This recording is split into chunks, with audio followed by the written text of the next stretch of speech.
وَلَقَدْ يَسَّرْنَا الْقُرْآنَ لِلذِّكْرِ فَهَلْ مِن مُّدَّكِرٍ۔ اور ہم نے قرآن کو سمجھنے کے لیے آسان کر دیا، تو کوئی ہے جو سوچے سمجھے۔ صوت القرآن، قرآن کی آواز۔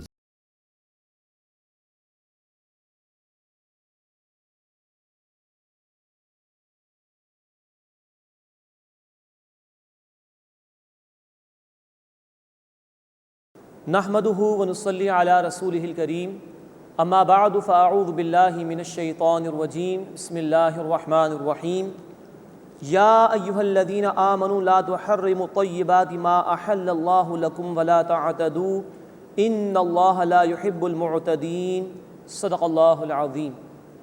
سورۃ المائدہ آیت نمبر 87 سے ہم اپنا مطالعہ شروع کر رہے ہیں۔ اب اس سورہ مبارکہ میں 3 رکوع آ رہے ہیں جس میں شریعت کے احکامات کا بیان انشاءاللہ ہمارے سامنے آئے گا۔ فرمایا کہ یا ایھا الذین آمنو، اے وہ لوگو جو ایمان لائے ہو، لا تحرموا طیبات ما احل اللہ لکم، پاکیزہ چیزیں جو اللہ نے تمہارے لیے حلال قرار دی ہیں انہیں حرام نہ کرو، ولا تعتدوا، اور حد سے تجاوز نہ کرو، ان اللہ لا يحب المعتدین، بے شک اللہ تعالیٰ حد سے بڑھ جانے والوں کو پسند نہیں فرماتا۔ اب یہاں حکم یہ دیا جا رہا ہے کہ جو چیزیں اللہ تعالیٰ نے حلال قرار دی ہیں انہیں حرام نہ ٹھہراؤ۔ دیکھیے ہمارا دین ہمیں اعتدال پسندی کی تلقین کرتا ہے۔ معاملات میں ایک انتہا وہ تھی جو یہود نے اختیار کی تھی، دنیا پرستی میں مبتلا ہو گئے تھے، حلال حرام کا کوئی لحاظ نہیں۔ اور دوسری انتہا پسندی وہ تھی جو عیسائیوں نے اختیار کی، رہبانیت کی، دنیا کی جائز چیزوں کو بھی ترک کر دو۔ ہمارے دین نے ایک بیلنسڈ ویو ہمیں عطا فرمایا اور ایک اعتدال پر مبنی راستہ عطا فرمایا۔ وہ یہ کہ جو کچھ اللہ نے حلال کیا اسے اختیار کرو، جائز طریقے پر اللہ کی نعمتوں کو کماؤ، اس کو حاصل کرو، اس میں کوئی حرج کی بات نہیں۔ اور یہاں تک فرمایا انتہا پسندی سے بچنے کے لیے کہ حلال کو حرام نہ کر لو۔ جیسے ہمارے دین میں کسی حرام شے کو اختیار کرنا برا اور غلط ہے، ایسے ہی کسی حلال شے کو حرام کر لینا یہ بھی انتہائی غلط ہے۔ چنانچہ ایک مرتبہ اللہ کے رسول صلی اللہ علیہ وسلم نے ازواج مطہرات میں سے 2 کی خواہش کی خاطر ایک مخصوص قسم کے شہد کو اپنے اوپر استعمال کرنا روک لیا۔ آپ نے اس کا استعمال ترک فرما دیا تو اللہ تعالیٰ نے اس پر آپ کو تنبیہ فرما دی، اور سورہ التحریم آیت نمبر 1 میں الفاظ آئے یا ایھا النبی لما تحرم ما احل اللہ لک، اے نبی صلی اللہ علیہ وسلم کیوں اس چیز کو اپنے لیے حرام کرتے ہیں جو اللہ نے حلال ٹھہرائی ہے۔ اس لیے الفاظ آ گئے کہیں امت آپ کی پیروی میں کسی جائز چیز کو جو اللہ کے رسول صلی اللہ علیہ وسلم نے اپنی ذات کی حد تک روک لی تھی، امت حرام نہ سمجھ لے اس کو، اس لیے اللہ نے تنبیہ فرما دی۔ اسی طرح ایک واقعہ ہمیں بخاری شریف میں ملتا ہے اور مسلم شریف میں بھی روایت ہے، 3 صحابہ ان میں سے ایک نے طے فرمایا کہ میں کبھی بھی نکاح نہیں کروں گا، دوسرے صحابی نے فرمایا کہ میں ہمیشہ نماز ادا کروں گا، تیسرے صحابی نے فرمایا کہ میں ہمیشہ روزہ رکھوں گا۔ جب اللہ کے رسول صلی اللہ علیہ وسلم کو یہ بات معلوم ہوئی تو آپ نے ناپسند فرمایا اور فرمایا کہ میں اللہ کا بندہ ہوں، تم میں سب سے بڑھ کر اللہ سے ڈرتا ہوں، لیکن میں روزہ رکھتا بھی ہوں اور ناغہ بھی کرتا ہوں، یعنی نفل روزے، میں نماز ادا بھی کرتا ہوں، یعنی رات کو قیام اللیل، اور آرام بھی کرتا ہوں، اور میں نے نکاح کیے، میں بھرپور زندگی بسر کرتا ہوں۔ پھر فرمایا من رغب عن سنتی فلیس منی، جس نے میری سنت سے روگردانی کر لی، میری سنت کی خلاف ورزی کی، اس کا مجھ سے کوئی تعلق نہیں۔ تو نوٹ فرمائیے جس طرح حرام کا اختیار کرنا ہمارے دین میں منع ہے، ایسے ہی کسی حلال شے کو حرام کر لینا یہ بھی غلط ہے۔ اس غلو اور زیادتی سے اہل کتاب کو بھی منع کیا گیا تھا۔ سورۃ المائدہ آیت نمبر 77 میں ہم پڑھ چکے لا تغلو فی دینکم، اہل کتاب سے کہا گیا اپنے دین میں غلو نہ کرو، تو ہمیں بھی اس طرح کی زیادتی سے منع کیا جا رہا ہے۔ ولا تعتدوا، اور حد سے نہ بڑھو، ان اللہ لا يحب المعتدین، بے شک اللہ تعالیٰ حد سے بڑھ جانے والوں کو پسند نہیں کرتا۔ حلال کوئی انسان بغیر کسی وجہ کے اپنے اوپر حرام کر لے، یہ بھی حد سے تجاوز ہے۔ حلال کا بے جا استعمال کرنا یہ بھی درست نہیں، اللہ کی نعمت کی ناقدری۔ اور حرام کا ارتکاب کرنا یہ بھی حد سے تجاوز ہے. ان تمام صورتوں سے ہمیں بچنا چاہیے. فرمایا وَكُلُوا مِمَّا رَزَقَكُمُ اللَّهُ حَلَالًا طَيِّبًا، اور جو کچھ اللہ نے تمہیں رزق عطا فرمایا ہے اس میں سے حلال اور پاکیزہ کھاؤ. یعنی کہ جو شے استعمال کر رہے ہو اصلاً وہ حلال ہونی چاہیے. نمبر 2 وہ طیب یعنی پاک ہونی چاہیے، حرام مال میں سے نہ ہو. اس لیے کہ مسلم شریف کی روایت ہے اللہ کے رسول صلی اللہ علیہ وسلم نے فرمایا حرام مال سے پلا ہوا جسم تو وہ جہنم کا ہی مستحق ہے. تو نمبر 1 حرام میں سے نہ ہو، اور نمبر 2 اس میں کوئی شرک کی آمیزش نہ ہو، بدعقیدگی اس میں شامل نہ ہو. تو فرمائے کہ وَكُلُوا مِمَّا رَزَقَكُمُ اللَّهُ حَلَالًا طَيِّبًا، اور جو اللہ نے تمہیں عطا فرمایا ہے اس میں سے حلال اور پاکیزہ کھاؤ. وَاتَّقُوا اللَّهَ، اور اللہ کا تقوی اختیار کرو، اللہ کی نافرمانی سے بچو. الَّذِي أَنْتُمْ بِهِ مُؤْمِنُونَ، وہ کہ جس پر تم ایمان رکھتے ہو. اس کے بعد قسموں کے حوالے سے ذکر آ رہا ہے، اور اگر کسی نے صحیح قسم کھائی ہو اور فار اینی ریزن اس کو توڑنی پڑ جائے تو اس کا کفارہ اس مقام پر بیان کیا جا رہا ہے. لا یؤاخذکم اللہ باللغو فی ایمانکم، اللہ تعالیٰ تمہاری بلا ارادہ قسموں پر مواخذہ نہیں فرماتا. بعض لوگوں کا تقیہ کلام ہو جاتا ہے، جیسے عربوں کا بھی مزاج ہوا کرتا تھا کہ واللہ باللہ، ہر جملے میں یہ لفظ آ جاتا ہے. یہ بلا ارادہ ہے جو اللہ کی قسم کھا لی. تو فرمائے کہ لا یؤاخذکم اللہ باللغو فی ایمانکم، اللہ تمہاری بلا ارادہ قسموں پر تمہاری پکڑ نہیں فرماتا. وَلَٰكِن يُؤَاخِذُكُم بِمَا عَقَّدتُّمُ الْأَيْمَانَ، لیکن تمہارا مواخذہ فرماتا ہے ان قسموں پر جو تم پورے دل کی مضبوطی کے ساتھ کھاؤ، پورے ارادے کے ساتھ کھاؤ. نوٹ فرمائیے کہ قسم صرف اللہ کی کھانا جائز ہے، وہ بھی اس وقت جب کہ ضرورت پیش آئے. بات پہ قسم کھانا یہ پسندیدہ نہیں ہے. یہ منافقین کی روش ہے جو سورۃ المنافقون میں بیان ہوئی کہ وہ اپنے جھوٹے ایمان کے اظہار کے لیے قسمیں کھایا کرتے تھے. اور مزید نوٹ فرمائی کہ اللہ کے سوا کسی اور کی قسم کھانا یہ شرک ہے ہمارے دین میں. اللہ کے رسول صلی اللہ علیہ وسلم کی حدیث ہے جامع ترمذی میں کہ اللہ کے سوا کسی اور کی قسم کھانا شرک ہے. تو اگر ضرورت ہو تو اپنی بات میں وزن پیدا کرنے کے لیے صرف اللہ کی قسم کھائی جا سکتی ہے، اس کے سوا کوئی قسم کھانا جائز نہیں. اب اگر کسی نے صحیح قسم کھائی اور کسی وجہ سے توڑنے کا موقع پیش آ گیا تو قسم توڑ لے وہ، لیکن کفارہ ادا کرنا ہوگا جس کا بیان آ رہا ہے. فَكَفَّارَتُهُ إِطْعَامُ عَشَرَةِ مَسَاكِينَ، سو اس کا کفارہ 10 مسکینوں کو کھانا کھلانا ہے. مِنْ أَوْسَطِ مَا تُطْعِمُونَ أَهْلِيكُمْ، اوسط درجے کا جو تم اپنے گھر والوں کو کھلاتے ہو. جیسا تمہارا رہن سہن ہے، جس طرح کا تم خود کھانا کھاتے ہو، ایسے دن بھر کا کھانا 10 مسکینوں کو کھلانا ہوگا. أَوْ كِسْوَتُهُمْ، یا ان 10 مسکینوں کو لباس پہنانا ہوگا. او تحریر رقبہ، یا ایک گردن کو آزاد کرانا ہوگا. تو یہ 3 صورتیں ہیں قسم اگر توڑ دی اس کا کفارہ ادا کرنے کی. 10 مسکینوں کو کھانا کھلانا جیسے گھر والوں کو کھلاتے ہو، یا 10 مسکینوں کو لباس پہنانا، یا غلام کو آزاد کرنا. فَمَن لَّمْ يَجِدْ فَصِيَامُ 3 أَيَّامٍ، اب ان تینوں صورتوں میں سے کوئی کسی پر بھی عمل نہیں کر سکتا. تو اب بتایا جا رہا ہے کہ جو کوئی یہ نہ پائے، نہ وہ کھانا کھلا سکتا ہے مسکینوں کو، نہ لباس پہنا سکتا ہے مسکینوں کو، نہ ہی وہ غلام کو آزاد کرا سکتا ہے، تو فرمایا کہ فَمَن لَّمْ يَجِدْ، جو یہ نہ پائے، فَصِيَامُ 3 أَيَّامٍ، تو وہ 3 دن کے روزے رکھے. ذَلِكَ كَفَّارَةُ أَيْمَانِكُمْ، یہ تمہاری قسموں کا کفارہ ہے. اِذَا حَلَفْتُمْ، جب تم قسم کھا لو. وَاحْفَظُوا أَيْمَانَكُمْ، اور اپنی قسموں کی حفاظت کرو. بات پر نہ کھاؤ، اللہ کے سوا کسی کی قسم نہ کھاؤ، اور اگر صحیح قسم کھائی اور توڑ دی تو اس کا کفارہ ادا کرو، یہ بھی قسم کی حفاظت میں شامل ہے. كَذَلِكَ يُبَيِّنُ اللَّهُ لَكُمْ آيَاتِهِ، اسی طرح اللہ اپنے احکام بیان فرماتا ہے. لَعَلَّكُمْ تَشْكُرُونَ، تاکہ تم شکر ادا کرو. اس کے بعد شراب اور جوئے کے حوالے سے گفتگو آ رہی ہے، اور شراب کے ضمن میں آخری حکم ہے جو بیان ہو رہا ہے. یا ایھا الذین آمنوا، اے وہ لوگوں جو ایمان لائے ہو. انما الخمر والمیسر والانصاب والازلام، یقینا شراب اور جوا اور بت اور فال کے تیر جوا کھیلنے کے لیے جو استعمال کیا کرتے تھے. رجس من عمل الشیطان، یہ شیطان کے عمل میں سے گندگی ہیں.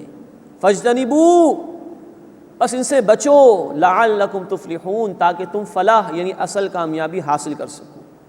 انما یرید الشیطان، یقیناً شیطان چاہتا ہے، ان یوقع بینکم العداوۃ والبغضاء، کہ تمہارے درمیان دشمنی اور بغض پیدا ہو جائے، فی الخمر والمیسر، شراب اور جوئے کی وجہ سے، ویصدکم عن ذکر اللہ وعن الصلاۃ، اور وہ تمہیں روکنا چاہتا ہے اللہ کی یاد سے اور نماز سے، فہل انتم منتہون، بس کیا تم باز آتے ہو کہ نہیں؟ یہ ہے جو فائنل حکم اللہ کی طرف سے آیا۔ نوٹ فرمائیے، ہم نے پڑھا تھا سورۃ البقرہ آیت نمبر 219، شراب اور جوئے میں نفع کم ہے، نقصان زیادہ ہے۔ پھر دوسرا حکم ہم نے پڑھا تھا سورۃ النساء آیت نمبر 43، نشے کی حالت میں نماز کے قریب نہ جاؤ۔ یہ تدریجاً گریجولی احکامات آئے تھے۔ ان دو آیات میں فائنل اور آخری حکم آ گیا، فاجتنبوا، بس ان سے باز آ جاؤ، فہل انتم منتہون، بس تم باز آتے ہو کہ نہیں؟ یہ الفاظ ہیں جنہوں نے آ کر قطعی طور پر شراب اور جوئے کو حرام قرار دے دی۔ چار باتوں کی حرمت اس آیت میں آ رہی ہے۔ آیت نمبر 90 میں شراب، جوا، بت اور فال کے تیر، یعنی کہ گوشت کی تقسیم کیا کرتے تھے، کچھ اللہ کے نام کا، کچھ بتوں کے نام کا، تو فال ڈال دیا، تیروں پر کچھ لکھ کے ڈال دیا۔ کوئی عمل کرنا ہے، ارادہ کیا کسی کام کا کروں کہ نہ کروں، تو ایک تیر پہ لکھ کے ڈال دیا کہ اللہ نے اس کا حکم دیا، ایک پر لکھ کے ڈال دیا کہ اللہ نے حکم نہیں دیا، جو نکلا اس پر عمل کر لیا۔ یا کبھی جوئے کے لیے بھی یہ تیر استعمال کرتے تھے اور دوسروں کا مال ہڑپ کر جایا کرتے تھے۔ ان سب کی نفی فرما دی گئی۔ اب نوٹ فرمائیے کہ جوئے اور شراب کے متعلق قرآن کہہ رہا ہے یہ شیطان کے گندے اعمال میں سے ہے، ان سے بچو تاکہ تم فلاح یعنی اصل کامیابی حاصل کر سکو۔ پھر ان کے نقصانات بیان کیے۔ شیطان چاہتا ہے کہ ان کے ذریعے سے تمہارے درمیان دشمنی اور بغض پیدا ہو جائے۔ شراب پی کر انسان مست ہو جاتا ہے، اول فول بھی بکتا ہے اور فساد بھی مچاتا ہے۔ جوئے میں کوئی مال ہار گیا، وہ بھی فساد مچاتا ہے، جھگڑا کرتا ہے۔ تو شیطان چاہتا ہے کہ شراب اور جوئے کے ذریعے سے تمہارے درمیان بغض اور عداوت پیدا ہو جائے۔ یہ دنیا کا نقصان ہے، یہ مادی نقصان۔ اس سے بڑھ کر روحانی نقصان کیا ہے؟ وہ چاہتا ہے کہ اللہ کے ذکر اور نماز سے تمہیں روک دے۔ فہل انتم منتہون، بس تم باز آتے ہو کہ نہیں؟ اتنا سب کچھ اللہ نے بیان کیا۔ اب ہمارے معاشرے میں کچھ لوگ ہیں جو کہتے ہیں کہ شراب حرام تو نہیں، قرآن میں شراب کے لیے حرام کا لفظ تو نہیں آیا۔ تو نوٹ فرمائیے، کسی چیز کی ممانعت کے لیے، پروہیبیشن کے لیے حرام کا لفظ آنا ہی ضروری نہیں۔ نوٹ فرمائیے اس چیز کو۔ چنانچہ قرآن حکیم میں سورہ النحل آیت نمبر 90 میں اللہ نے فرمایا وَيَنْهَى عَنِ الْفَحْشَاءِ وَالْمُنْكَرِ، اللہ فحش اور منکرات سے منع فرماتا ہے۔ اب بے حیائی جائز تو نہیں، بے حیائی منع ہے، حرام ہے، لیکن حرام کا لفظ تو نہیں آ رہا وہاں پر، نہیں کا لفظ آ رہا ہے منع کرنے کی۔ تو اللہ نے مختلف الفاظ استعمال کیے ہیں۔ پھر اس مقام پر دیکھیے، جو لوگ کہتے ہیں کہ لفظ حرام موجود نہیں ہے، ذرا وہ غور کریں، شیطان کے گندے اعمال میں سے ہے، بچو ان سے تاکہ کامیابی ملے۔ شیطان دشمنی پیدا کرنا چاہتا ہے، ذکر اور نماز سے روکنا چاہتا ہے، باز آتے ہو کہ نہیں؟ کیا یہ الفاظ ایمان لانے والوں کو ہلا دینے کے لیے کافی نہیں؟ تو یہ واقعتاً ان آیات نے آ کے فائنل حکم دے دیا کہ اب یہ بالکل حرام ہے۔ بعض لوگ یہ بھی کہتے ہیں کہ تھوڑی سی شراب پی لی جس سے انسان مدہوش نہ ہو وہ جائز ہے، یہ بات بھی غلط ہے۔ جامع ترمذی میں اللہ کے رسول صلی اللہ علیہ وسلم کی حدیث ہے، ہر نشہ آور شے حرام ہے، اور جس چیز کی کثیر مقدار سے، زیادہ کوانٹٹی سے نشہ آتا ہو، اس کی قلیل یعنی تھوڑی کوانٹٹی بھی حرام ہے، منع ہے۔ تو چاہے کم یا زیادہ حرام، قطعاً حرام ہے، ہر نشہ آور شے حرام ہے۔ یہ جامع ترمذی میں اللہ کے رسول صلی اللہ علیہ وسلم کے الفاظ ہیں۔ تو فرمایا کہ یا ایھا الذین آمنوا، اے وہ لوگ جو ایمان لائے ہو، انما الخمر والمیسر والانصاب والازلام، یقینا شراب اور جوا اور بت اور فال کے تیر، رجس من عمل الشیطان، شیطان کے عمل میں سے گندگی ہیں، فاجتنبوا، ان سے بچو، لعلکم تفلحون، تاکہ تم فلاح پا سکو۔ انما یرید الشیطان، بے شک شیطان چاہتا ہے، ان یوقع بینکم العداوۃ والبغضاء فی الخمر والمیسر، کہ تمہارے درمیان دشمنی اور بغض پیدا کر دے شراب اور جوئے کے ذریعے سے، وَيَصُدَّكُمْ عَنْ ذِكْرِ اللَّهِ وَعَنِ الصَّلَاةِ، اور تمہیں روکے اللہ کے ذکر سے اور نماز سے۔ فَهَلْ أَنْتُمْ مُنْتَهُونَ، بس کیا تم باز آتے ہو کہ نہیں؟ حضرت عمر رضی اللہ تعالیٰ عنہ فرماتے ہیں، جامع ترمذی کی حدیث میں تفصیل ہے، جب یہ آیت آئی تو ہم نے کہا انتہائی نہ ہم باز آ گئے، جس کے ہاتھ میں جام تھا اس نے وہیں توڑ دیا، جس کے گھر میں اسٹاک تھا اس نے وہیں بہا دیا۔ اور لکھنے والوں نے لکھا کہ اس طرح شراب مدینے کی گلیوں میں بہی ہے گویا کہ بہت تیز بارش اس دن مدینے کی گلیوں میں ہو گئی۔ یہ ہے تبدیلی جو محمد الرسول اللہ صلی اللہ علیہ وسلم نے برپا فرمائی۔ یہ وہ لوگ تھے جن کی صبح دوپہر شام رات کی شراب الگ تھی، گراس روٹ لیول سے اللہ کے رسول نے تبدیلی برپا فرمائی ہے صلی اللہ علیہ وسلم۔ پہلے دلوں کی دنیا کو بدلا، مکے کی زندگی میں ایمان کی محنت، دلوں میں اللہ کی محبت پیدا ہو رہی، آخرت کی جواب دہی کا احساس پیدا ہو رہا ہے، اور اب حکم آ رہا ہے باز آتے ہو کہ نہیں؟ کہا باز آتے۔ جس طرح ہمارے چین اسموکرز ہوتے ہیں، یہ گویا چین ڈرنکرز تھے، صبح دوپہر شام رات شراب ہی شراب ہے، لیکن اللہ کا حکم آیا ترک کر دیا انہوں نے۔ یہ ہے ڈیوائن میتھڈالوجی، اللہ کی طرف سے عطا کردہ طریقہ کار کہ دلوں کی دنیا بدلو، ایمان دلوں میں پیدا کرو، آپ سے آپ تبدیلی آ جائے گی۔ ایک کوشش انسانوں نے کی 20ویں صدی کے آغاز میں، امریکہ میں بھی اور برطانیہ میں بھی کوشش کی گئی کہ قانون کے ذریعے سے شراب کو حرام قرار دیا جائے۔ چند ہی سالوں میں قوم کھڑی ہو گئی کہ صاحب ہم سے تو نہیں چھوٹتی، اور وہ قانون دوبارہ واپس لے لیا گیا۔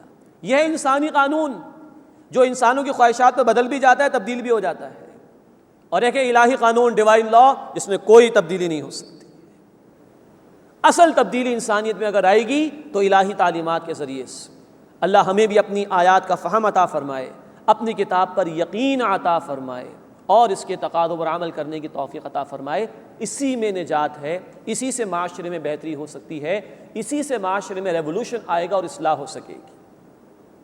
وَأَطِیعُوا اللَّهَ وَأَطِیعُوا الرَّسُولَ، اور اطاعت کرو اللہ کی اور اطاعت کرو رسول صلی اللہ علیہ وسلم کی۔ وَاحْذَرُوا، اور چوکنے رہو۔ فَإِن تَوَلَّيْتُمْ، پھر اگر تم پھر جاؤ گے، فَاعْلَمُوا، تو جان لو، انما علی رسولنا البلاغ المبین، کہ ہمارے رسول صلی اللہ علیہ وسلم کے ذمے تو واضح طور پر پیغام کا پہنچا دینا ہی ہے۔ اس کے بعد قرآن حکیم کے فلسفہ و حکمت کے حوالے سے بڑی اہم آیت کا بیان آ رہا ہے۔ فرمایا لیس علی الذین آمنوا وعملوا الصالحات جناح، وہ لوگ جو ایمان لائے اور جنہوں نے نیک اعمال کیے ان پر کوئی گناہ نہیں، فیما طعموا، اس کے بارے میں جو وہ کھا چکے، اذا متقوا وآمنوا وعملوا الصالحات، جبکہ انہوں نے تقوی اختیار کیا اور وہ ایمان لائے اور انہوں نے نیک اعمال کیے۔ ثم اتقوا وآمنوا، پھر انہوں نے تقوی اختیار کیا اور وہ ایمان لائے۔ ثم اتقوا واحسنوا، پھر انہوں نے تقوی اختیار کیا اور انہوں نے احسان کا رویہ اختیار کیا۔ واللہ یحب المحسنین، اور اللہ احسان کرنے والوں کو پسند کرتا ہے۔ پہلی بات اس آیت کے تحت یہ نوٹ فرمائیے، شراب کی حرمت کا آخری حکم آیا سورۃ المائدہ آیت نمبر 90 اور 91 میں۔ اس سے پہلے مسلمانوں میں سے کچھ لوگ شراب پی رہے تھے، کچھ لوگوں نے اس شبے کا اظہار کیا کہ ہم جو شراب پی رہے تھے تو بہت بڑا جرم ہو گیا، ہم سے گناہ ہو گیا۔ تو انہیں کہا جا رہا ہے کہ اگر ایمان لائے ہو، نیک اعمال کر رہے ہو، تو جو پہلے ہو چکا اس کے بارے میں کوئی حرج نہیں۔ جب تک کسی چیز کا آخری اور حتمی حکم نہیں آیا، اس سے پہلے تک اگر کوئی کام ہو گیا تو اس پر اللہ کے ہاں پکڑ نہیں ہوگی۔ ہاں آخری حکم آ جائے، اس کے بعد بھی نافرمانی ہو تو پھر اللہ تعالیٰ کے ہاں پکڑ ہوگی۔ تو یہ تو صحابہ کرام رضی اللہ تعالیٰ عنہ اجمعین کو تسلی دے دی گئی۔ دوسری بات نوٹ فرمائیے کہ 3 دفعہ کہا گیا اذا متقوا وآمنوا وعملوا الصالحات، جب انہوں نے تقوی اختیار کیا، وہ ایمان لائے اور انہوں نے نیک اعمال کیے۔ پھر دوسری مرتبہ تقوی آیا، ثم اتقوا وآمنوا، پھر انہوں نے تقوی اختیار کیا اور وہ ایمان لائے۔ پھر تیسری مرتبہ تقوی، ثم اتقوا واحسنوا، پھر انہوں نے تقوی اختیار کیا اور انہوں نے احسان کی روش اختیار کی۔ تقوی کے معنی ہے اپنے آپ کو اللہ کی نافرمانی سے بچانے کی کوشش کرنا، کہ اللہ میرے کسی قول اور میرے کسی عمل سے ناراض نہ ہو جائے، یہ ہے تقوی۔ تقوی کا ذکر 3 مرتبہ آیا، اور نوٹ فرمائیے کہ ایمان کے 3 لیولز کا، 3 درجات کا ذکر ہے جو اس مقام پر آیا ہے، جس کو سمجھنے میں آسانی ہو جاتی ہے اس حدیث کے مطالعے سے جس کو محدثین کی اصطلاح میں حدیث جبرائیل کہا جاتا ہے یا ام السنہ بھی کہا جاتا ہے۔ تمام احادیث کی کتابوں میں اس حدیث کا بیان ہے، اور اس میں یہ ذکر ہے کہ جبریل علیہ السلام تشریف لائے تھے انسانی شکل میں، اور آ کر انہوں نے نبی صلی اللہ علیہ وسلم سے کچھ سوالات کیے تھے۔ پہلا سوال جبریل امین علیہ السلام نے کیا اس حدیث میں کہ اللہ کے رسول اسلام کیا ہے؟ تو آپ نے فرمایا کہ اس بات کی گواہی دو کہ اللہ کے سوا کوئی معبود نہیں اور محمد صلی اللہ علیہ وسلم اس کے رسول ہیں، اور نماز قائم کرنا، زکوٰۃ دینا، روزہ رکھنا، حج کرنا۔ دوسرا سوال کیا انہوں نے ایمان کے متعلق، تو فرمایا کہ ایمان یہ کہ تم مانو اللہ کو، اللہ کے رسولوں کو، آخرت کے دن کو، فرشتوں کو، کتابوں۔ تیسرا سوال کیا کہ بتائیے کہ احسان کیا ہے؟ تو اللہ کے رسول صلی اللہ علیہ وسلم نے فرمایا ان تعبد اللہ کأنک تراہ فإن لم تکن تراہ فإنہ یراک، اللہ کی عبادت ایسے کرو گویا تم اسے دیکھ رہے ہو، ورنہ یہ تو لحاظ رکھو کم از کم کہ وہ تو تمہیں دیکھ ہی رہا ہے۔ تو اسلام یہ پہلا لیول ہے ایمان کے ضمن میں، اقرار کرنا، گواہی دینا توحید اور رسالت کی۔ ایمان ہے دل سے ماننا، اور اسی میں جب اور گہرائی پیدا ہو تو یہ احسان ہے، بندے کے عمل میں حسن پیدا ہو جائے، بندے کے عمل میں عمدگی آ جائے، ہر عمل وہ بہترین طریقے پر انجام دینے کی کوشش کرے، کیونکہ اس کو یقین ہے کہ اللہ مجھے دیکھ رہا ہے، یا کم از کم یہ تو لحاظ رکھے گا کہ اللہ ہر آن میرے ساتھ ہے، مجھے دیکھ رہا ہے۔ تو یہ تیسرا لیول جو احسان کا، کہ بندہ یقین رکھے گا اس چیز کا کہ وہ اللہ کو دیکھ رہا ہے، یا کم از کم اللہ اسے دیکھ رہا ہے۔ تو اسلام، ایمان، احسان، یہ تین لیولز ہیں ایمان کے جو حدیث جبرائیل میں بیان ہوئے۔ جتنا ایمان میں گہرائی پیدا ہوتی ہے اتنا انسان کے عمل میں درستگی اور خوبصورتی پیدا ہو جاتی ہے۔ اب نوٹ فرمائیے، فرمایا لیس علی الذین آمنوا وعملوا الصالحات جناح، جو لوگ ایمان لائے اور جنہوں نے نیک اعمال کیے ان پر کوئی گناہ نہیں، فیما طعموا، اس بارے میں جو وہ کھا چکے۔ یہ تو تسلی آگے صحابہ کے لیے۔ اب ان ایمان کے لیولز کا بیان۔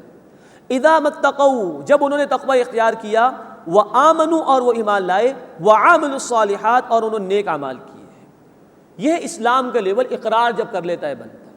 اس موقع پر ایمان کا ذکر الگ ہے، نوٹ فرمائیے، اور عمل کا ذکر الگ ہے، کیونکہ ایک آدمی کلمہ پڑھنے کے بعد، صرف اقرار کر لینے کے بعد بے عمل بھی ہو سکتا ہے، جیسا آج بہت سے مسلمان ہیں، اللہ ہم سب کو اور انہیں بھی ہدایت دے، جو اسلام کو مانتے ہیں لیکن نماز ادا نہیں کرتے، بے عملی کا شکار۔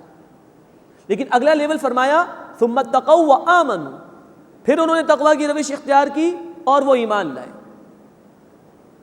اب دیکھیے عمل کا ذکر نہیں، اب یہ اقرار سے بات تصدیق کی چلی گئی، اقرار باللسان و تصدیق بالقلب، جو ایمان مجمل میں الفاظ آتے ہیں۔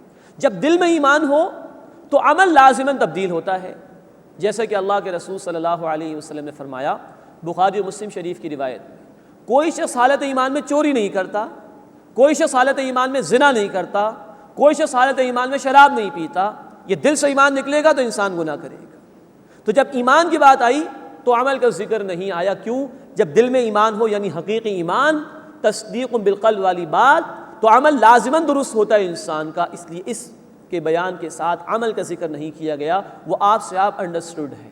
ثم اتقوا واحسنوا، اب تیسری مرتبہ تقوی کا ذکر، پھر انہوں نے تقوی اختیار کیا، واحسنوا، اور انہوں نے احسان کا رویہ اختیار کیا۔ یہ احسان جو حدیث جبرائیل میں اللہ کے رسول نے بیان فرمایا، اللہ کی عبادت ایسے کرو گویا تم اسے دیکھ رہے ہو، ورنہ کم از کم یہ تو لحاظ رکھو وہ تمہیں دیکھ رہا ہے۔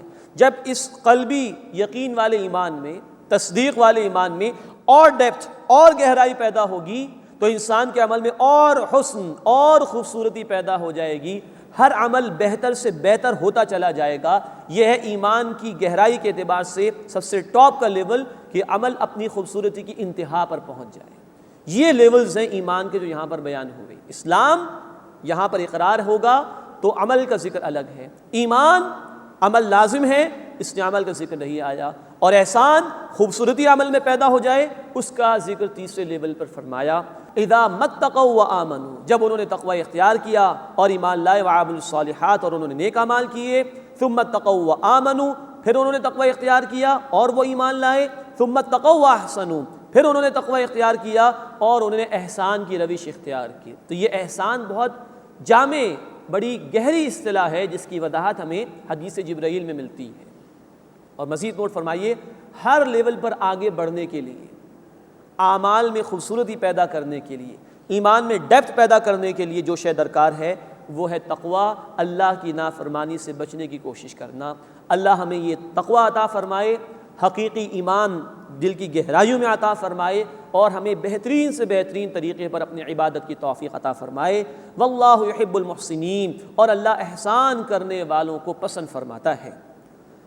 یا ایھا الذین آمنوا، اے وہ لوگوں جو ایمان لائے ہو، لیبلونکم اللہ بشیء من الصید، اللہ ضرور تمہاری آزمائش فرمائے گا کسی قدر اس شکار سے، تنالہ ایدیکم ورماحکم، جن تک تمہارے ہاتھ اور نیزے پہنچتے ہیں، لیعلم اللہ، تاکہ اللہ ظاہر فرما دے، من یخافہ بالغیب، کون اس سے غیب میں رہتے ہوئے ڈرتا ہے، فمن اعتدی بعد ذلک، پس جس نے اس کے بعد زیادتی کی، فلہ عذاب علیم، تو اس کے لیے دردناک عذاب ہے۔ اب یہ شکار کی ممانعت کا ذکر آ رہا ہے۔ نوٹ فرمائیے کہ عربوں کی معاش کا ایک اہم عنصر شکار بھی تھا، شکار کیا کرتے تھے، اس کے ذریعے سے جانور مل جایا کرتے تھے، اپنے استعمال میں لاتے تھے ان کو۔ یہاں پر یہ بات بیان کی جا رہی ہے کہ جب اہل ایمان حالت احرام میں ہوں تو شکار کی ان کے لیے ممانعت ہے۔ اس صورت کے آغاز میں ذکر آیا تھا، وہاں یہ بات بیان ہوئی تھی کہ خشکی کا شکار منع ہے، دریا کا، سمندر کا شکار حلال ہے۔ تو فرمایا کہ اللہ تعالیٰ ضرور تمہاری آزمائش فرمائے گا اس شکار سے کہ جن تک تمہارے ہاتھ اور تمہارے نیزے پہنچتے ہیں۔ یہ معاملہ صحابہ کرام رضی اللہ تعالیٰ عنہ مجمعین کے ساتھ پیش آیا تھا صلح حدیبیہ کے موقع پر بھی۔ سن 6 ہجری میں حدیبیہ کے مقام پر روک دیے گئے تھے، حالت احرام میں تھے، اب جانور گزرنے سامنے سے، لیکن پابندی بہرحال برقرار تھی۔ ہاں، اس حالت میں خشکی کا جانور تو منع ہے، لیکن وہ جانور جو نقصان پہنچانے والے ہوں، تکلیف پہنچانے والے ہوں، موذی جانور جنہیں کہا جاتا ہے، ان کو مارا جا سکتا ہے تکلیف سے بچنے کے لیے۔ مسلم شریف کی روایت میں اللہ کے رسول صلی اللہ علیہ وسلم نے وضاحت فرمائی ہے کہ کوا اور چیل، بچھو اور چوہا اور کتا یہ تکلیف پہنچا سکتے ہیں انسان کو، تو ان کو مارنے کی اجازت ہے، ادروائز حالت احرام میں خشکی کا شکار منع کیا گیا ہے۔ فرمایا کہ یا ایھا الذین آمنوا، اے وہ لوگوں جو ایمان لائے ہو، لا تقتلوا الصید وانتم حرم، مت مارو شکار کو جبکہ تم حالت احرام میں ہو۔ ومن قتلہ منکم متعمدا، اور جو کوئی تم میں سے اس کو جان بوجھ کے مارے گا، فجزاء مثل ما قتل من النعم، تو جیسا جانور مارا ویسا ہی کفارہ ہوگا مویشیوں میں سے، جس سائز کا جانور، بکری ماری تو بکری ہی کفارے کے طور پر اس کو دینی ہوگی۔ یحکم بہ ذوی عدل منکم، جس کا تم میں سے 2 معتبر افراد فیصلہ کریں گے کہ ہاں یہ ہے کفارہ۔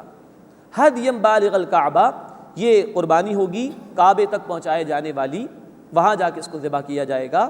او کفارۃ طعام مساکین، یا اس کا کفارہ ہے کھانا چند محتاجوں کا۔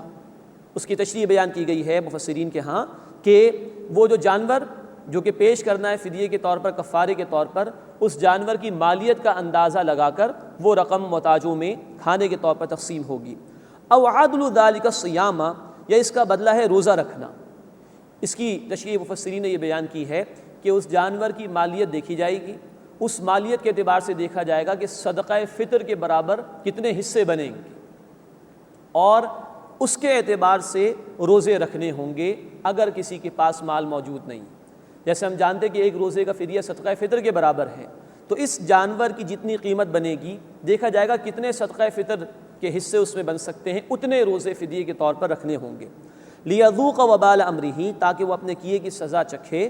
عفا اللہ عما سلف، اللہ نے معاف فرما دیا جو پہلے ہو چکا۔ ومن عاد، اور جو کوئی پھر یہ کرے گا، فینتقم اللہ من، تو اللہ اس سے بدلہ لے گا۔ واللہ عزیز ذو انتقام، اور اللہ غالب ہے، بدلہ لینے والا ہے۔ احل لکم صید البحر وطعامہ، تمہارے لیے حلال کیا گیا ہے سمندر کا شکار اور اس کا کھانا۔ یہاں وضاحت ہو گئی کہ حالت احرام میں جس جانور کا شکار منع ہے وہ خشکی کا جانور ہے، سمندر یا دریا کا جانور، اس کا شکار کرنا جائز ہے۔ احل لکم صید البحر وطعامہ، تمہارے لیے حلال کیا گیا ہے دریا کا شکار اور اس کا کھانا، متاعا لکم وللسیارہ، تمہارے فائدے کے لیے ہے اور مسافروں کے لیے۔ مزید نوٹ فرمائی کہ آج کے دور میں جو ایکسپلوژن ہوا ہے سی فوڈ کا، اور اتنا بڑا ذخیرہ اللہ کی نعمتوں کا انسانوں کو میسر آ سکا، یہ اللہ تعالیٰ کی بہت بڑی نعمت ہے۔ وحرم علیکم صید البر ما دمتم حرما، اور تم پر خشکی کا شکار حرام کیا گیا ہے جب تک کہ تم حالت احرام میں ہو۔ واتقوا اللہ الذی الیہ تحشرون، اور اس اللہ کا تقوی اختیار کرو جس کی طرف تم جمع کیے جاؤ گے۔ جعل اللہ الکعبۃ البیت الحرام، اللہ نے کعبے کو احترام والا گھر بنایا ہے۔ بیت الحرام، حرام گھر سے مراد یہ ہے کہ اس کا تقدس برقرار رکھنا ہمارے لیے لازم ہے اور اس کی بے حرمتی کرنا حرام ہے۔ دین میں حرام کا لفظ دو اعتبارات سے استعمال ہوتا ہے۔ بیت الحرام محترم گھر، اس گھر کا تقدس پامال کرنا حرام ہے، اور جب کہا جائے کہ شراب حرام ہے، جوا حرام ہے، تو یہ پروہیبیشن کے معنی میں ہے کہ شراب کی ممانعت کی گئی ہے، جوئے کی ممانعت کی گئی ہے۔ یہاں تقدس کے معنی میں ہے۔ جعل اللہ الکعبۃ البیت الحرام، اللہ نے کعبے کو احترام والا گھر بنایا ہے، قیاما للناس، لوگوں کی بقا کا ذریعہ۔ پہلے بیان ہوا کہ خشکی کے جانور شکار مت کرو حالت احرام میں۔ حالت احرام میں بندہ کعبے کی طرف جاتا ہے تو پہلے جانوروں کے حوالے سے ذکر آیا کہ حرم کی حدود میں تو جانوروں کو بھی امن مل جاتا ہے۔ اب یہ بیان ہو رہا ہے کہ یہ انسانوں کے لیے بھی امن کا ذریعہ ہے۔ چنانچہ زمانے جاہلیت میں بھی اپنے دشمنوں کو لوگ ہاتھ نہیں لگاتے تھے حرم کی حدود میں، اپنے والد کے قاتل کو بھی ہاتھ نہیں لگاتے تھے حرم کی حدود میں۔ مزید فرمایا قیاما للناس، یہ لوگوں کی بقا کا ذریعہ ہے۔ جب تک یہ کعبہ زمین پر ہے کامل طور پر زمین پر تباہی نہیں آ سکتی۔ چنانچہ بخاری شریف کی حدیث ہے کہ قیامت سے پہلے یہ کعبہ بھی اٹھا لیا جائے گا اور اس کے بعد پھر تباہی زمین پر ہوگی۔ تو یہ لوگوں کے لیے امن و سکون کا ذریعہ بھی ہے۔ قیاما للناس، لوگوں کی بقا کا ذریعہ۔ والشہر الحرام والہدی والقلائد، اور اللہ نے حرام فرمایا حرمت والے مہینوں کو اور ہدی یعنی قربانی کے جانوروں کو، والقلائد اور قربانی کے وہ جانور جن کے گلوں میں پٹے ڈال دیے جاتے ہیں، ان کا ذکر بھی اسی سورہ مبارکہ کی آیت نمبر 2 میں آ چکا ہے۔ تو محترم مہینوں کی حرمت برقرار رکھنا ضروری، اور ہدی کے جانور اور قلائد یعنی وہ قربانی کے جانور کے جن کے گلوں میں پٹے ڈالے گئے، ان کا تقدس برقرار رکھنا لازم ہے۔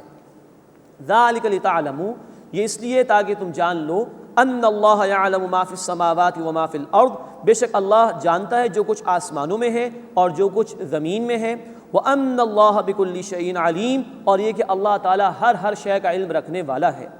اعلموا، جان لو، ان اللہ شدید العقاب، بے شک اللہ تعالی سخت سزا دینے والا ہے، وان اللہ غفور الرحیم، اور بے شک اللہ تعالی بہت بخشنے والا مسلسل رحم فرمانے والا ہے۔ اللہ تعالیٰ کی یہ دونوں شانیں بندے کے سامنے رہنی چاہیے کہ اللہ تعالیٰ بخشنے والا رحم فرمانے والا بھی ہے، لیکن ساتھ ہی اللہ تعالیٰ سزا دینے والا بھی ہے۔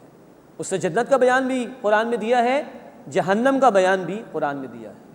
بندہ مومن کا طرز عمل یہ ہے جیسا کہ حدیث میں آیا، الایمان بین الخوف والرجاء، ایمان خوف اور امید کی درمیانی کیفیت کا نام ہے۔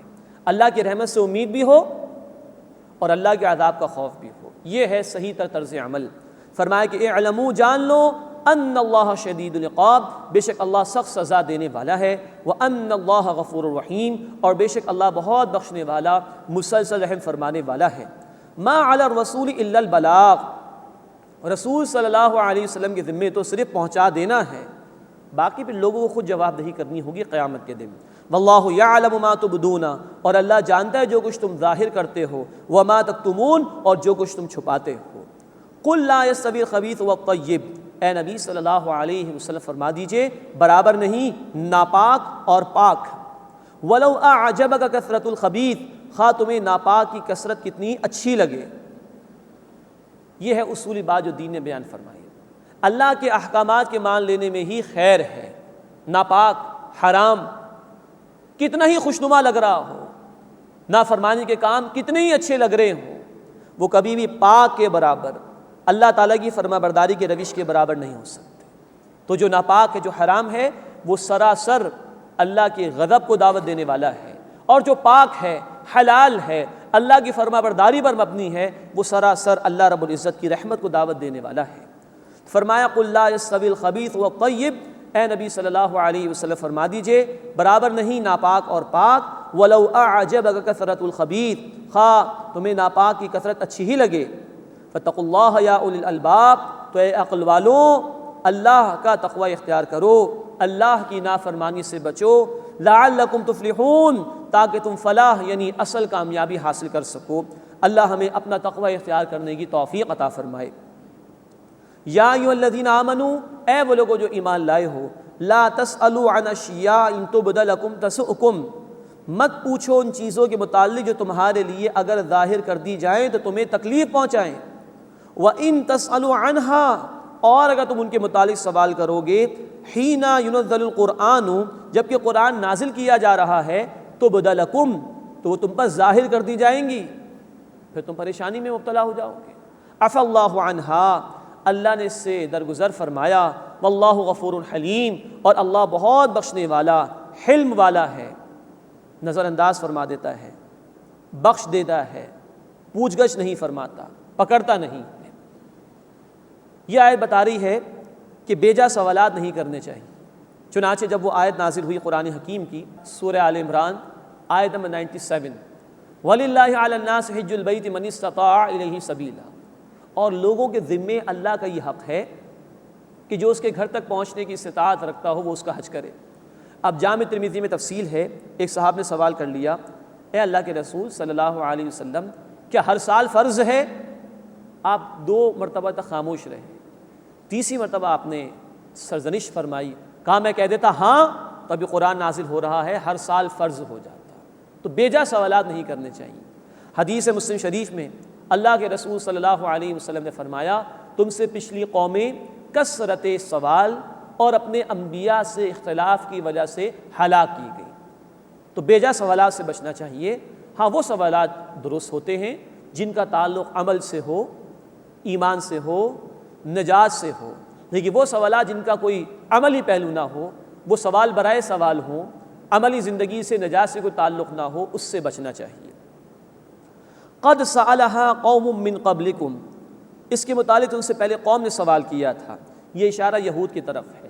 جب وہ گائے ذبح کرنے کا انہیں حکم دیا گیا تھا، سورۃ البقرہ میں تفصیل آ چکی ہے، تو طرح طرح کے سوالات انہوں نے کر دیے اور فرار اختیار کرنا چاہا تھا اللہ کی اطاعت سے۔ قد سألها قوم من قبلکم، اس کے متعلق تم سے پہلے قوم نے سوال کیا، ثم اصبحوا بها کافرین، پھر وہ اس کے انکار کرنے والے ہو گئے۔ اس کے بعد مشرکین کے کچھ اوہام کا اور بے حقیقت باتوں کا ذکر کیا جا رہا ہے۔ ما جعل اللہ من بحیرۃ ولا سائبۃ ولا وصیلۃ ولا حام، اللہ نے نہیں بنایا نہ کوئی بحیرہ اور نہ کوئی سائبہ اور نہ کوئی وصیلہ اور نہ ہی کوئی حام۔ یہ اصل میں مختلف قسم کے جانوروں کے حوالے سے انہوں نے مشرکانہ عقائد اختیار کر رکھے تھے۔ بخاری شریف میں حضرت سعید بن مسیب رضی اللہ تعالی عنہ اس کی تفصیل کچھ اس طرح بیان کرتے ہیں کہ بحیرہ سے مراد وہ جانور کہ جس کا دودھ استعمال نہیں کرتے تھے اور کہتے تھے کہ ان جانوروں کا دودھ بتوں کی نظر ہے، نہ ہم استعمال کریں گے نہ کوئی اور استعمال کرے گا۔ سائبہ اس جانور کو کہتے تھے کہ جس کو بتوں کی نظر کر دیا کرتے تھے، خود استعمال نہیں کرتے تھے۔ وسیلہ اس اونٹنی کو کہا کرتے تھے کہ جس کے ہاں مادہ بچے پیدا ہو جائیں تو پھر اس کو بھی بتوں کی نظر کر دیا کرتے تھے۔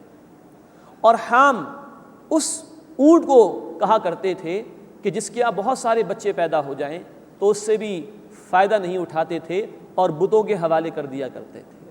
یہ اس طرح کی مشرکانہ رسومات انہوں نے اختیار کی تھیں، غلط عقائد انہوں نے اختیار کیے تھے، اللہ تعالیٰ نے اس کی نفی فرمائی۔ اس میں یہ بھی نوٹ کرنے کی بات ہے، حلال حرام کا اختیار اللہ کو حاصل ہے، یا اللہ کے اذن سے اللہ کے رسول صلی اللہ علیہ وسلم کو حاصل ہے۔ اب اگر کوئی شخص اللہ کے مقابلے میں از خود حلال حرام کے فیصلے کر لے تو یہ گویا اللہ کی اتھارٹی کو انکار کرنے کے مترادف ہے، اور اس بات کے مترادف ہے کہ ہم جو چاہیں گے کریں گے، جس طرح چاہیں گے جئیں گے۔ اس وجہ سے اللہ تعالیٰ نے ان کی بھی نفی فرمائی اور ہمیں بھی متنبہ فرمایا کہ جو اللہ نے فرمایا، جو اللہ کے رسول صلی اللہ علیہ وسلم نے دیا، اسی کے مطابق عمل کرو۔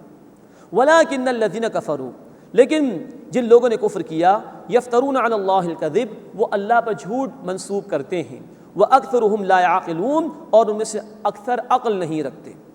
وَإِذَا قِيلَ لَهُمْ، اور جب ان سے کہا جاتا ہے، تَعَالَوْا إِلَىٰ مَا أَنزَلَ اللَّهُ، آؤ اس کی طرف جو اللہ نے نازل کیا، وَإِلَى الرَّسُولِ، اور اللہ کے رسول کی طرف، قالوا حسبنا ما وجدنا علیہ آباءنا، تو وہ کہتے ہیں کہ ہمارے لیے تو وہ کافی ہے جس پر ہم نے اپنے باپ دادا کو پایا۔ اولو کان آباؤہم لا یعلمون شیئا ولا یہتدون، چاہے ان کے باپ دادا نہ کچھ جانتے ہوں اور نہ ہدایت یافتہ ہوں، تب بھی ان کی پیروی کریں گے۔ ہر دور میں شرک کے لیے، اللہ کی نافرمانی کے لیے یہی بات لوگوں نے پیش کی، دلیل تو کوئی ہوتی نہیں، بھئی باپ دادا ایسا کرتے تھے ہم بھی ایسا کریں گے۔ یہی آج کل ہمارے معاشرے میں بھی ہے۔ بھائی قرآن یہ کہتا ہے، اللہ کا تقاضا یہ ہے، اللہ کے رسول صلی اللہ علیہ وسلم کی تعلیم یہ ہے، نکاح کے موقع پر یہ تعلیمات ہیں، میت کے موقع پر یہ ہدایات ہیں۔ لوگ کہتے ہیں کہ جی باپ دادا تو کچھ اور کرتے تھے۔ تو یہ وہ روش ہے جو حق کی قبولیت میں رکاوٹ بن جاتی ہے اور انسان گمراہی کی طرف چلا جاتا ہے۔ اللہ میں حق کو قبول کرنے کی توفیق عطا فرمائے، اپنی اور اپنے رسول علیہ الصلوۃ والسلام کی پیروی کرنے کی توفیق عطا فرمائے۔ اور ہاں، یہ جو فرمائے کہ چاہے وہ نہ علم رکھتے ہو نہ ہدایت یافتہ ہوں تب بھی ان کی پیروی کرو گے، یہ تو ہے غلط۔ لیکن اللہ کے نیک بندے، ہمارے اسلاف، اولیاء اللہ، اللہ کے برگزیدہ بندے جو اللہ کے احکامات پر عمل کرنے والے تھے، وہ ہدایت یافتہ تھے، ان کی اگر پیروی کی جائے تو یہ بالکل قرآن و سنت کی پیروی کے مترادف ہوگی۔ لیکن باپ دادا کی ایسی پیروی کہ جو قرآن و سنت کے خلاف جا رہی ہو، اس کی نفی یہاں پر کر دی گئی ہے، اس سے منع کر دیا گیا۔ یا ایھا الذین آمنو، اے وہ لوگو جو ایمان لائے ہو، علیکم انفسکم، تم پر تمہاری اپنی ذمہ داری ہے، لا یضرکم من ضل اذا اہتدیتم، اگر تم ہدایت پر ہوگے تو جو گمراہ ہوا وہ تمہیں نقصان نہیں پہنچا سکے گا۔ الی اللہ مرجعکم، تم سب کو اللہ کی طرف لوٹ کر جانا ہے۔ فینبئکم بما کنتم تعملون، پھر وہ تمہیں بتا دے گا جو کچھ تم کرتے تھے۔ اس آیت مبارکہ میں اس بات کی طرف اشارہ کیا جا رہا ہے کہ انسان کو دوسروں تک حق بات تو پہنچانی چاہیے۔ اگر دوسرے لوگ قبول نہیں کر رہے تو وہ اپنے جواب دہ خود ہوں گے۔ انسان پر اولاً اصل ذمہ داری اس کی اپنی ذات کی ہے۔ لیکن نوٹ فرمائیے کہ اس آیت سے ہمارے اس دور میں بھی بعض لوگوں نے غلط مفہوم اخذ کر لیا ہے کہ صاحب آپ خود نیک بن جائیے، باقی لوگ جو ہے وہ اگر جہنم کی طرف جا رہے تو آپ کی کوئی ذمہ داری نہیں، معاذ اللہ۔ یہی غلط فہمی ہو گئی تھی حضرت ابوبکر صدیق رضی اللہ تعالی عنہ کے دور میں، کہ لوگوں نے سمجھا کہ ہماری اپنی ذاتی نیکی کافی ہے، تو وہ کھڑے ہوئے اور انہوں نے خطبہ ارشاد فرمایا اور کہا کہ لوگوں تم اس آیت کا غلط مفہوم سمجھ رہے ہو، بات ایسی نہیں ہے، نیکی کا حکم دینا لازمی ہے، برائی سے منع کرنا لازمی ہے۔ اور پھر انہوں نے فرمایا، میں نے سنا ہے اللہ کے رسول صلی اللہ علیہ وسلم سے کہ جو لوگ برائی کو دیکھیں اور اس کو روکنے کی کوشش نہ کریں تو قریب ہے کہ اللہ تعالیٰ انہیں عذاب میں مبتلا کرے۔ یہ مسند احمد کی روایت ہے۔ تو انہوں نے نفی فرمائی لوگوں کی غلط فہمی کی اور کہا کہ نہیں، دوسروں تک بھی دین کی دعوت پہنچانی ہے، دوسروں کو نیکی کی دعوت دینی ہے، اس کے بعد اگر کوئی بات نہیں مانتا، حق کی طرف نہیں آتا تو اس کی ذمہ داری تم پر نہیں ہوگی۔ تو یہ بات جاننا چاہیے کہ ہم پر اپنی ذمہ داری اولاً ہے، لیکن اس سے آگے بھی ہم پر ذمہ داریاں ہیں جس کا آغاز ہمارے گھر سے ہوتا ہے۔ سورہ تحریم آیت نمبر 6 قرآن نے کہا، قوا انفسکم واہلیکم نارا، اے ایمان والو اپنے آپ کو اور اپنے گھر والوں کو جہنم کی آگ سے بچاؤ۔ اپنے گھر سے ذمہ داری شروع ہوگی، دین کو دوسروں تک پہنچانا، نیکی کی دعوت کو عام کرنا، بدی سے روکنے کی کوشش کرنا، اور اس کی انتہا یہ ہے کہ یہ پوری امت مسلمہ تمام انسانیت تک اللہ کے پیغام کو پہنچائے۔ سورہ آل عمران آیت نمبر 110 اور سورہ آل عمران آیت نمبر 104 میں ہماری ذمہ داری بیان کی گئی، نیکی کا حکم دو، برائی سے روکو۔ سورۃ الاعراف رکوع نمبر 21 میں ہم پڑھیں گے انشاءاللہ، جو لوگ یہ فریضہ ادا نہیں کرتے، برائی سے روکنے کا کام نہیں کرتے، وہ پھر اللہ کے عذاب سے بچائے نہیں جاتے۔ بچائے صرف وہی لوگ جاتے ہیں جو خود بھی بدی سے بچنے والے ہوں اور دوسروں کو بھی روکنے والے ہیں۔ فرمایا، یا ایھا الذین آمنو، اے وہ لوگو جو ایمان لائے ہو، علیکم انفسکم، تم پر تمہاری اپنی ذمہ داری ہے، یعنی اصلاً اولاً، لا یضرکم من ضل اذا اہتدیتم، اگر تم ہدایت پر ہو تو جو گمراہ ہوا وہ تمہیں نقصان نہیں پہنچا سکے گا۔ الی اللہ مرجعکم جمیعا، تم سب کو اللہ کی طرف لوٹ کر جانا ہے۔ فینبئکم بما کنتم تعملون، پھر وہ تمہیں بتا دے گا جو کچھ کہ تم کیا کرتے تھے۔ اللہ ہمیں آخرت کے محاسبے کو یاد رکھنے کی توفیق عطا فرمائے، ہمیں خود نیک بننے اور دوسروں کو نیکی کی دعوت دینے کی توفیق عطا فرمائے، ہمیں خود بدی سے بچنے اور دوسروں کو بھی روکنے اور بچانے کی توفیق عطا فرمائے۔ آمین یا رب العالمین، وآخر دعوانا ان الحمد للہ رب العالمین۔